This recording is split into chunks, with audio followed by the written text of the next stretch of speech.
Bonjour à chacune et chacun et bienvenue. Le thème que je vous propose aujourd'hui s'intitule Comment enseigner la lecture. Alors pourquoi j'ai choisi ce thème? Les chiffres sont alarmants. D'après l'Agence nationale de lutte contre l'illettrisme, 7% de la population âgée de 18 à 65 ans ayant été scolarisée en France est en situation d'illettrisme. Cela donne 2 500 000 personnes en métropole.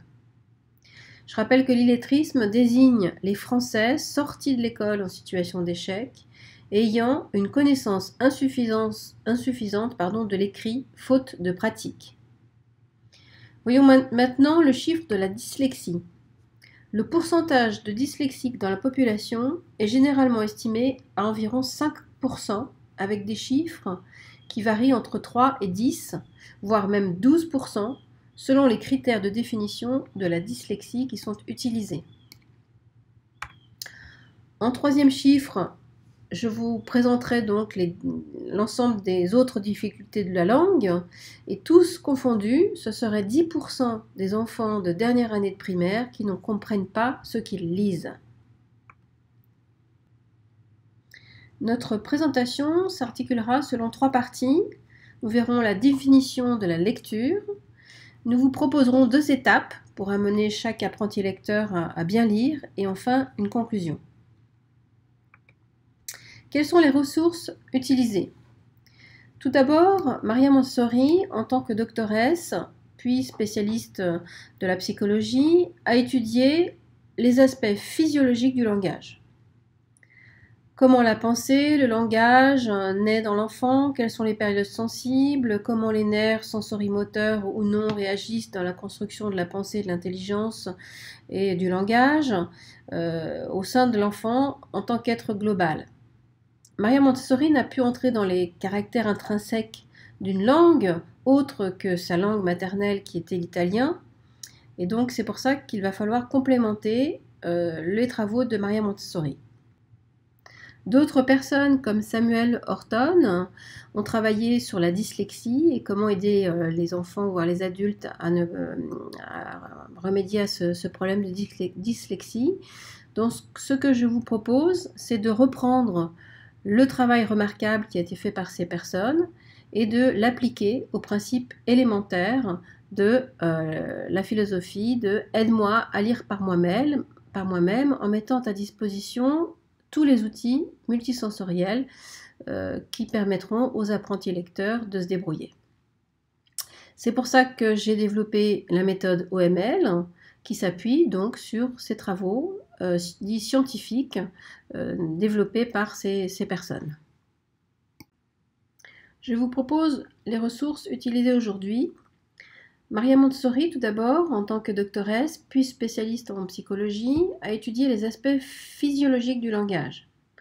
Comment la pensée, le langage naît dans l'enfant, quelles sont les périodes sensibles, comment les nerfs sensorimoteurs ou non interagissent dans la construction de la pensée, de l'intelligence et de l'action de l'enfant, toujours en tant qu'être global. Maria Montessori n'a pas pu entrer dans les caractères intrinsèques d'une langue autre que la sienne. Je rappelle qu'elle était italienne. Samuel Horton, lui, est un médecin qui a travaillé sur les causes et les traitements de la dyslexie. Donc c'est tout à leur honneur que je propose de reprendre le travail remarquable et de le résumer dans l'adage « Aide-moi à lire par moi-même » en mettant à disposition tous les outils multisensoriels qui me le permettront. C'est ce qui m'a amené à développer donc ce que je vais présenter par la suite, la méthode OML qui s'appuie sur les travaux de ces pédagogues et scientifiques qu'étaient Maria Montessori et Samuel Horton et Madame Gillingham.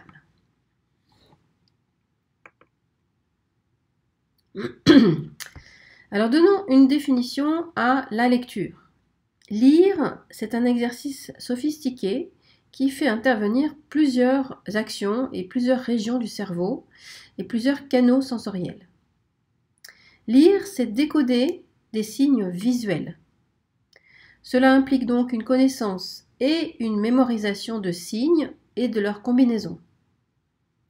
C'est aussi, et de plus en plus, un décodage de tous les artifices visuels que les hommes mettent dans les signes. En effet, comment apprendre à quelqu'un que cette lettre B a la même signification que celle-ci ou celle-ci? Pour nous, Français adultes, cela paraît évident, et encore, je ne sais pas si dans le premier affichage, tout le monde avait vu spontanément un B majuscule en cursif. Donc cela paraît évident, mais si je vous propose la même chose, que je vous affiche ces deux lettres, eh bien vous n'en savez rien, sauf si vous les avez apprises et retenues visuellement, auditivement et oralement. Car en effet, même dans les lectures, il y a toujours une petite voix intérieure qui prononce le son de la lettre. Donc je vous donne la clé, la réponse c'est oui, ce sont les mêmes lettres, donc les mêmes sons. C'est la lettre xi en grec. Et donc je vous rappelle en conséquence que lire, c'est décoder et retenir tout un ensemble de codages proposés dans la culture de la langue que l'on apprend à lire. Avançons dans les propositions que nous vous proposons ce soir pour permettre à chacun d'apprendre à lire couramment durant les 4 premières années d'enseignement. Commençons par 3 citations. Les mots qui sont l'interprétation des divers signes alphabétiques, viennent péniblement. Le sens, qui est le fruit de l'interprétation intérieure, tandis que l'œil lit mot à mot et le traduit en son, est difficilement rendu par l'expression. Pour que, d'une façon à peine intelligible, l'expression révèle le sens, il est nécessaire que l'esprit et l'œil fassent le rapide travail de parcourir la phrase entière, tandis que les lèvres en prononcent lentement, péniblement, les mots. Une autre citation de Hannah Gillingham qui a travaillé avec le docteur Horton.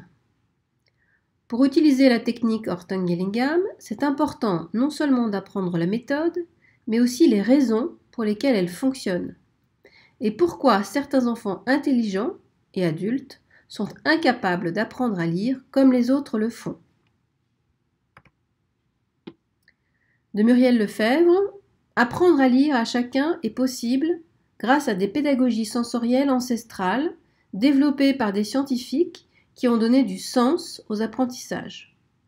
Pour ne laisser aucun apprenti lecteur sur le bord du chemin, osons les utiliser.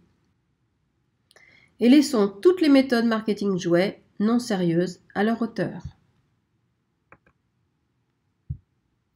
Voyons voir en maternelle. Lire, c'est donc commencer par apprendre les signes de la langue. Si c'est celle de votre lieu de vie et que vous êtes un enfant, c'est plus facile. Si vous êtes comme moi, l'apprentissage de l'alphabet grec moderne est quasiment vain, surtout s'il n'y a pas d'aspect urgentiste, c'est-à-dire que votre survie n'en dépend pas. L'apprentissage de la phonologie se fait donc en maternelle, je dirais même plus, doit se faire en maternelle, et les écoles Montessori sont bien placées pour proposer cela en général. Hélas, Maria Montessori, n'ayant qu'étudié le français au collège et au lycée, n'a pas développé de méthode d'apprentissage de la langue française et donc de la phonologie française. C'est pourquoi j'ai fait le choix d'utiliser des outils multisensoriels en accord avec sa pédagogie, prévue à son époque contre la dyslexie aux États-Unis pour parfaitement remédier à ces manquements et même aider les apprentis lecteurs ayant des difficultés.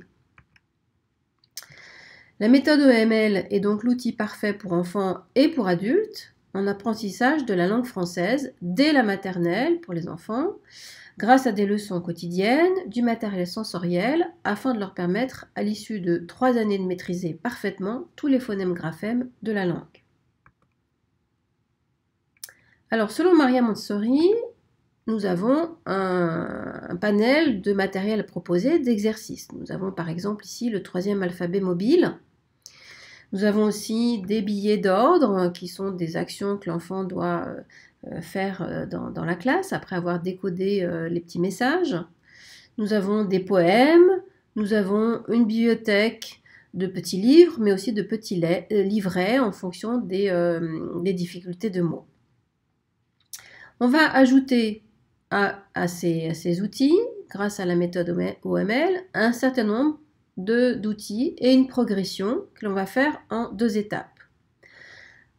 Dans la classe primaire, la première étape consistera à un ensemble de leçons quotidiennes tout au long de l'année, données en petits groupes avec un matériel spécifique.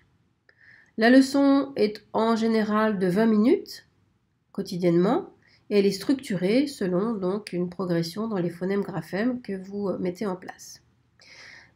Cette progression est individuelle même si la leçon quotidienne est donnée en petits groupes. Je tiens à le préciser et c'est en cela que ça se rapproche de la pédagogie individuelle de Maria Montessori. Viennent ensuite une série de cahiers individuels que nous avons développés. Le tout premier est un petit peu spécifique parce que c'est, on va dire, non pas un cahier mais un matériel que vous devez découper, plastifier et mettre en ordre comme vous le voyez sur la photo. Ce sont des cartes avec des photos, ça c'est important, non pas des dessins assez hideux en général, mais des photos qui représentent les objets dont le nom contient le phonème et le graphème étudiés. Viennent ensuite donc une série de cahiers individuels, progressives, qui font travailler non seulement la lecture, qui est le thème d'aujourd'hui, mais aussi bien d'autres choses comme l'écriture, la grammaire et la conjugaison.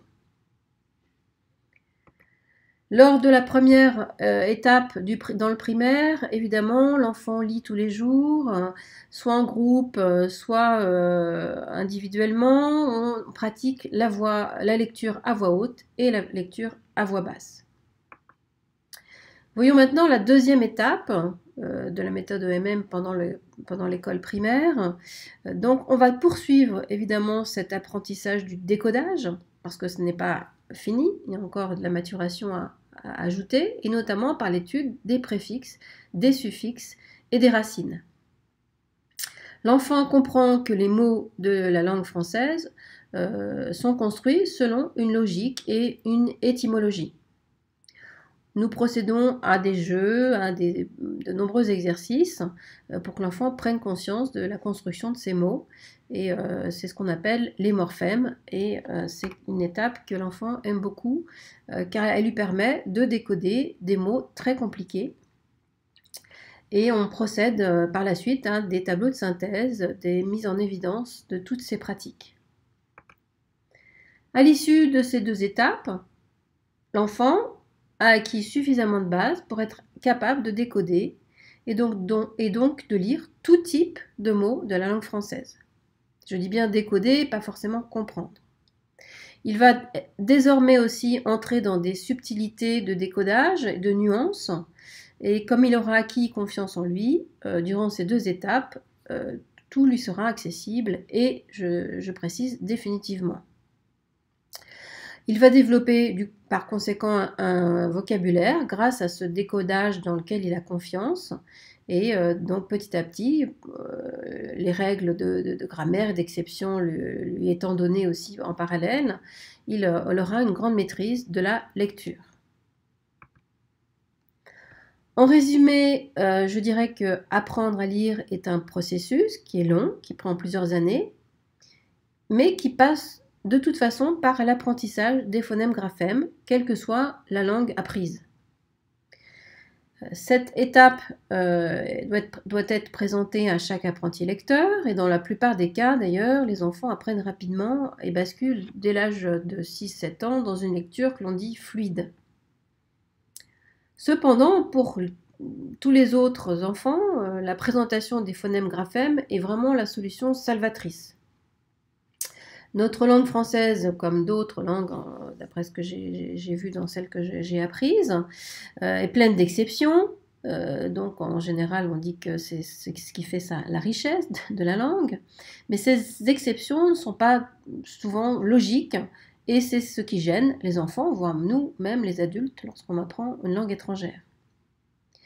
Alors ces enfants gênés, ils sont intelligents, mais ils ont besoin d'explications qu'on ne leur a pas forcément données. Et par conséquent, la plupart abandonnent, régressent ou se sabotent. Et à terme, cela mène à l'illettrisme ou à des difficultés langagères que j'avais évoquées en début de webinaire.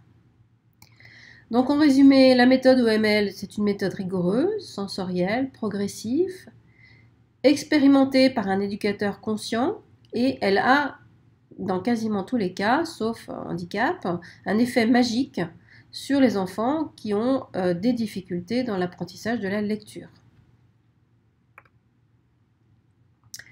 En conclusion, nous avons aujourd'hui les moyens d'apprendre à lire à chacun.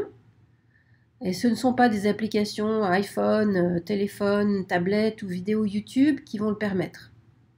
Mais au contraire, selon moi, des pédagogies, des méthodes, des outils multisensoriels qui ont été créés pour certains il y a plusieurs décennies, qui ont été éprouvés dans plusieurs langues auprès de populations différentes, sur des continents différents.